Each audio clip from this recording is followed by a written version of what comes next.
ନମସ୍କାର, ଜୟ ଜଗନ୍ନାଥ। ସ୍ୱାଗତ କରୁଛି ଆମର ଆଜିର ଗୋଟେ ନୂଆ ଫ୍ରେଶ ବ୍ଲଗକୁ।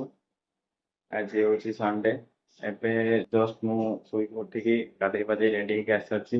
ଟାଇମ ବର୍ତ୍ତମାନ ପାଇଁ 11:30।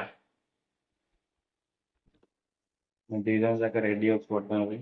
ଏବେ ଗାଧେଇ ପାଧେଇ ରେଡି ଅଛି, ବର୍ତ୍ତମାନ ଗାଧେଇ ପାଧେଇ ରେଡି ଠାକୁର ପୂଜା କରୁଛି।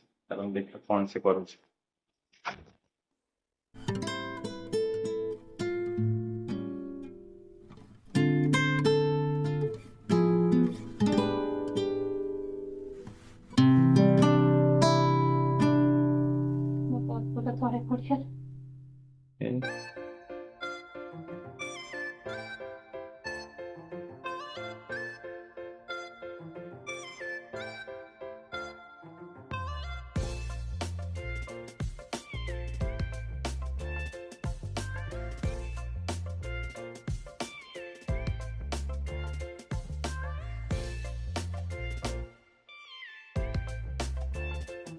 ଏ, ଦେଖି ଦିଅନ୍ତୁ।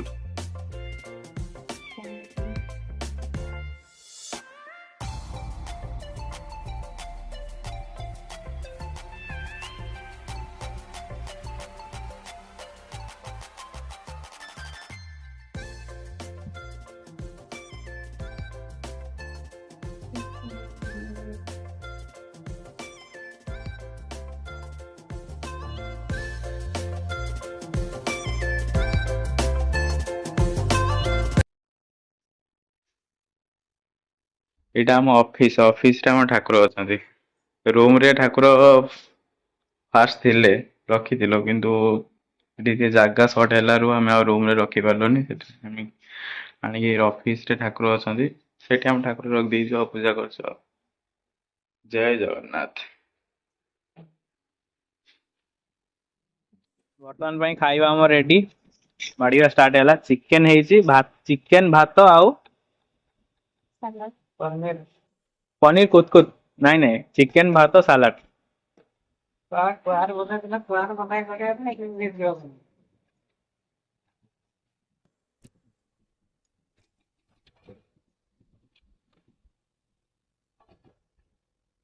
ମହାରାଣୀ ଆମର ଚିକେନ ବାଢିଲେ ବର୍ତ୍ତମାନ ପାଇଁ।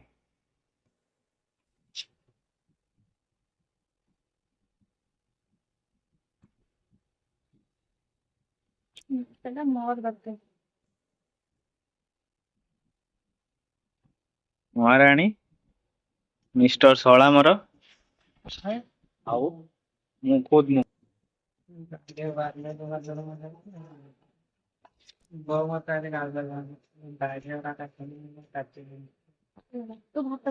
ଭାତ ଚିକେନ ସାଲାଡ, ଭାତ ଚିକେନ ସାଲାଡ।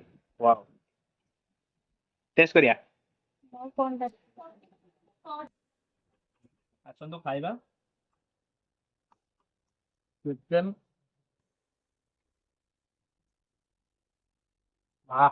ବହୁତ ଟେଷ୍ଟି। ଚିକେନ ସହିତ ସାଲାଡ ହେଇଥିବ ନା, କାହିଁ କହୁଛ? ତାମାନେ ଚିକେନ ର ଯୋଉ କହନ୍ତି ନା, ଟେଷ୍ଟ ଟା ଦ୍ୱିଗୁଣ ହେଇଯିବ ଯଦି ପାମ୍ପଡ ଆଉ ଗୋଟେ ଥିବ ପାଖରେ। ପାମ୍ପଡ ତ ନାହିଁ, ପାମ୍ପଡ ଥିଲା ଗୋଟେ ଟାଙ୍ଗି ଦେବେ। ଠିକ ଅଛି। ତତେ କେମିତି ଲାଗୁଛି? ଠିକ ଅଛି, ଆମେ ଖାଇବା ଶେଷ କରୁ, ତାପରେ ଦେଖା ହବା। ସାରିକି ଟିକେ ରେଷ୍ଟ ନେଇଥିଲୁ, ଆଉ ଏବେ ସନ୍ଧ୍ୟା ହେଇଗଲାଣି। ଏବେ ଆମେ ବାହାରି ସାରିଲୁଣି, ଟିକେ ଯାଇକି ଆମ ଏଇ ପାଖାପାଖିରେ ବହୁତ ସାରା ଗଣେଶ ମନ୍ଦିର ଠାକୁର କରୁଛନ୍ତି, ଟିକେ ଦେଖିକି ଆସିବା। ଆଉ ଟିକେ ବାହାରେ ବୁଲାବୁଲି କରିକି, ମାର୍କେଟ ଆଜି ଯେହେତୁ ଛୁଟି ଅଛି ନା, ଟିକେ ଯାଇ ବାହାରେ ବୁଲାବୁଲି କରିକି କଣ ଟିକେ ଖିଆପିଆ କରିକି ଆଜି ଆସିବା ଆଉ। କାହିଁକିନା ଦିନରେ ତ ଚିକେନ ହେଇଥିଲା, ଖାଇଥିଲୁ ଟିକେ। ଆଉ ତେଣୁ ଟିକେ ଯାଇକି ଟିକେ ବୁଲାବୁଲି କରିକି ଆସିବା। ଆଉ କଣ ଯଦି କିଛି ଜିନିଷ ଆଣିବାର ଥିବ, କିଛି ମାର୍କେଟ ବି ଟିକେ ଯିବାର ଥିଲା, ପରିବା ପତ୍ର କିଛି ନାହିଁ, କିଛି ଯାହା ଜିନିଷ ନେଇକି ଆସିବା ଆଉ। ଚାଲନ୍ତୁ ଯିବା ଗଣେଶ ଠାକୁର ଦେଖିବାକୁ। ସିନି ବି ରେଡି ଯିବା ପାଇଁ। ଠିକ ଅଛି, ଚାଲନ୍ତୁ ଯିବା ଆଉ, ଗଲେ ଦେଖାଯିବ ଆଉ। ଏବେ ଆମେ ଯାଉଛୁ ରାସ୍ତାରେ ଗଣେଶ ଠାକୁର ଦେଖିବା ପାଇଁ। ଚାଲନ୍ତୁ ଦେଖିବା କୋଉଠି କେମିତି ଠାକୁର ହେଇଛନ୍ତି, ଆପଣ ମାନଙ୍କୁ ଦେଖେଇବି। ପ୍ରାୟତଃ ବହୁତ ବଡ ବଡ ମୂର୍ତ୍ତି ବନାନ୍ତି, ତ ଚାଲନ୍ତୁ ଦେଖିବା ଆଉ।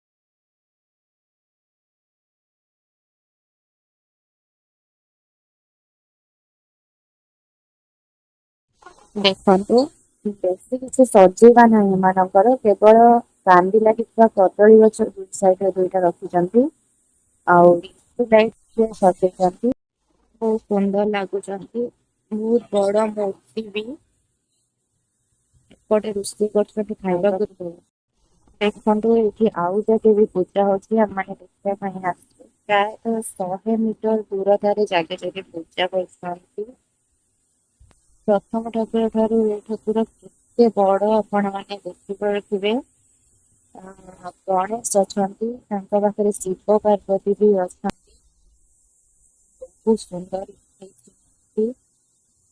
ଆପଣମାନେ ଦେଖନ୍ତୁ ଆମେ ତ ଆଖିରେ ଦେଖୁଛୁ ଆଖି ଲାଖି ଯାଉଛି ବସିକି ଦେଖିବା ପାଇଁ ଇଚ୍ଛା ହଉଛି ଯିବାକୁ ବି ଇଚ୍ଛା ବୁଲାବୁଲି ହଉଛି ଆପଣ ସାରିକି ମାନେ ଆସିକି ଟିକେ ରେଷ୍ଟ ନଉଥିଲୁ ଧୁଆଧୁଇ ଫ୍ରେଶ ହେଇକି ଟିକେ ରେଷ୍ଟ ନଉଥିଲି।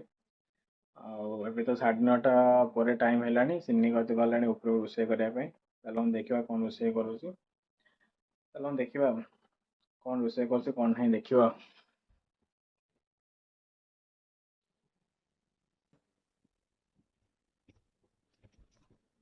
କ'ଣ କରୁଛ? ଆରେ ବାଃ ସୀତା ଗମା କୋଉଠୁ ଆଣିଲ? ସାରି ଦେବି ହେଁ କୋଉଠୁ ଆଣିଲ ପିତାଗମା? ସାରି ଦେଇଥିଲେ ବା ଓହୋ ସେଇ ଯୋଉ ସେତେବେଳେ ଆଣିକି ଦେଇ ଯାଇଥିଲେ। କ'ଣ କରାଯିବ ପିତାଗମାର? ବୁଢା ବୁଢା ଦେଇଦେଇଛି ଏ ସବୁ ଦେଖନ୍ତୁ ଏଠି ବି ପିତାଗମା ମିଳୁଛି। ଆମ ସାର୍ ଆଣିକି ପିତାଗମା ଦେଇ ଯାଇଛନ୍ତି। ଆମର ବି ଏଇଠି ପିତାଗମା ହୁଏ ତଳେ କିନ୍ତୁ ବର୍ତ୍ତମାନ ପାଇଁ ସେଠି ଆଉ କାଇଁ ହଉନାହିଁ। ସେ ତାଙ୍କର କୋଉଠି ହଉଥିଲା କେଜାଣି ଆଣିକି ଦେଇଯାଇଛନ୍ତି କାହିଁକିନା ଆମେ ସେ ଜାଣିଛନ୍ତି ଆମେ ଏହାକୁ ମାନେ ଭାଜିକି ନହେଲେ ପିଠା ପିଠା କରିକି ଆମେ ଖାଉ ସେଇଥିପାଇଁ ସେ ଆଣିକି ଦେଇ ଯାଇଛନ୍ତି। କ'ଣ କରିବେ ଆକୁ? ବରା ବନେଇବି ଚାଉଳ ବରା ଆଜି? କାଲି ହଉ ଠିକ୍ ଅଛି କାଲି ବନା ହେଲେ ଦେଖେଇବି କେମିତି କ'ଣ ବନଉଛି ନାହିଁ। ଆଶ୍ଚର୍ଯ୍ୟ କଥା ପିତାଗମା ବି ଏଠି ବି ମିଳୁଛି। କଣ ଆଉ ଫରେନ୍ ହେଇଗଲା ନା ଯାହା ବେଲେ ବି ଫରେନ୍ ନହେଲେ ବି କ'ଣ ପିତାଗମା ଅଲଗା ଆଡେ ତ ମୁଁ କୋଉଠି କ'ଣ ଦେଖିନାହିଁ ନା। ଏଠି ସବୁ ମିଳୁଛି। ଆଉ ରୋଷେଇ? ଭାତ ବସିଛି। ତରକାରୀ କ'ଣ ହବ? ସୋୟାବିନ୍ ଆଳୁ ହେ ଆଉ କିଛି ତା ଆଉ ସହିତ କିଛି ନୁହଁ ଆଜି ଗୋଟେ ତରକାରୀ। କାଇଁ ଭଜା ଭଜା କିଛି କରିବନି? ହଉ ଠିକ୍ ଅଛି। ଦିନରେ ତ ଯୋଉ ଚିକେନ ହେଇଥିଲା ଏବେ ବି ଟିକେ ଆହୁରି ଚିକେନ ଅଛି। ତ ମିଶେଇ ସଜେଇ ଖାଇଦବା ଆଉ। ଠିକ୍ ଅଛି। ଟାଇମ୍ ତ ଆସିକି 10ଟା ପାଖାପାଖି ହେଲାଣି ରୋଷେଇ କରୁନ ଏବେ ଜଲ୍ଦି। ହଁ ବୁଲିକି ଏବେ ବୁଲିକି ଯାଇଥିଲୁ ବୁଲି ହୁଁ ସବୁ ଆମର ଏଇଆ କଥା। ବାହାରି ହଉନି ମୋବାଇଲରେ ଛାଡିଦିଅ କ'ଣ ଯେତିକି ହଉଛି କ'ଣ ବୁଢାଟା ପୁରା କିନ୍ତୁ ବୁଢା ବା ଶୁଖିଗଲାଣି ହଁ ବା ହଁ ବା ଫୁଲ ଫୁଟିଲାଣି।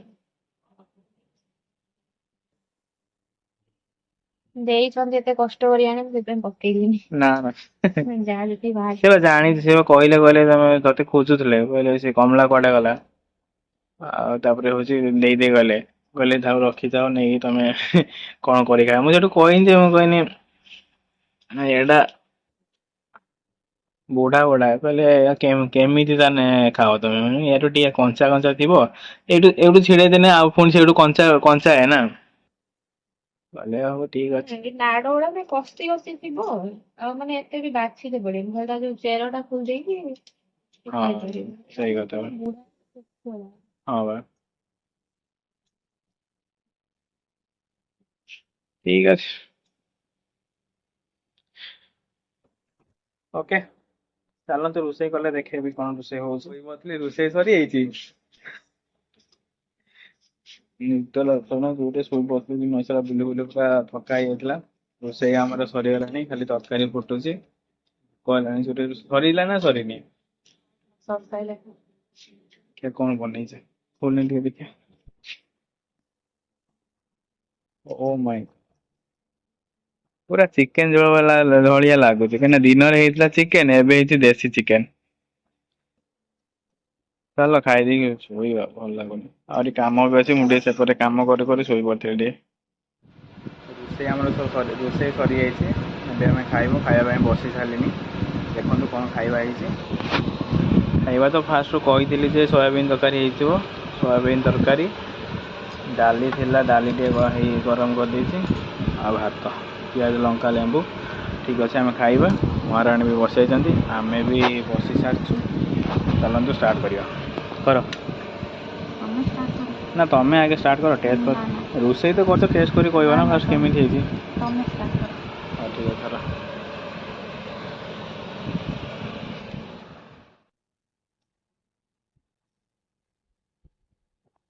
ଆମର ସବୁବେଳେ ଟିକେ ପ୍ରେମ।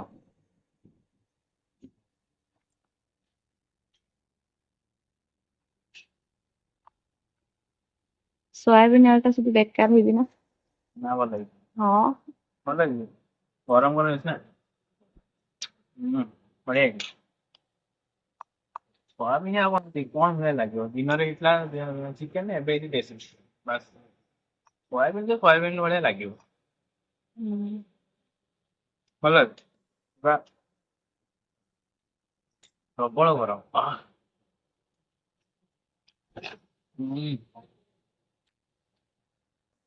ଖାଇବା, ଖାଇସାରିଲା ପରେ ଦେଖା ହବ, କାହିଁକିନା ରାତି ବହୁତ ହେଲାଣି, ଆସି 11ଟା ହେଲାଣି। ଖାଇସାରିଲେ ଶୋଇବା, ପୁଣି ସକାଳେ କାମ ଏଡିଟିଂ ଅଛି, ଏମିତି ଭଳିଆ କାମ ଅଛି।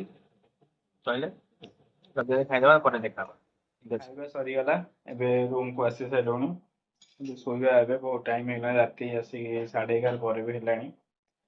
ପୁଣି ଶୋଇକି ସକାଳୁ ଜଲ୍ଦି ଉଠିଲେ ପୁଣି ବହୁତ ସାରା କାମ ବି ଅଛି। ଆଉ ଆଜି ପାଇଁ ଏତିକି, ରହୁଛି। ଜୟ ଜଗନ୍ନାଥ। ଲାଇକ୍, ସେୟାର, ସବସ୍କ୍ରାଇବ୍ କରିବେ। ଆଉ ଯଦି ବି ଆମର କିଛି ଭୁଲ ଥିବ ନିଶ୍ଚିତ ଜଣାଇବେ, କମେଣ୍ଟ ମାଧ୍ୟମରେ ନିଶ୍ଚିତ ଆମକୁ ଜଣାଇବେ। ରହୁଛି, ଜୟ ଜଗନ୍ନାଥ, ଗୁଡ୍ ନାଇଟ୍।